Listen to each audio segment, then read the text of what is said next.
Hello everyone, welcome back to my channel. Today video మిరపకాయ బజ్జీలు ఎలా ప్రిపేర్ చేసుకోవాలి వీడియోలో చూద్దాం. ముందుగా ఒక బౌల్లోన ఒక కప్పు శనగపిండి తీసుకోవాలి. 1/2 టీ స్పూన్ సాల్ట్, 1 స్పూన్ కారం, 1 స్పూన్ ధనియాల పొడి వేసుకొని ఒకసారి బాగా కలుపుకోవాలి. అలా కలుపుకున్న తర్వాత వాటర్ వేసుకొని బాగా కలుపుకోవాలి, పిండి అంతా కలిసేటట్టు. అలా కలుపుకున్న తర్వాత 10 నిమిషాల పాటు పక్కన పెట్టుకోవాలి.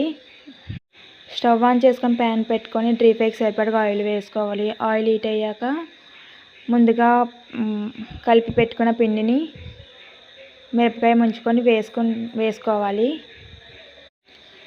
ఇలా వేసుకున్న తర్వాత మధ్య మధ్యలో కలుపుకుంటూ ఇలా గోల్డెన్ కలర్ వచ్చేంత వరకు వేపుకోవాలి.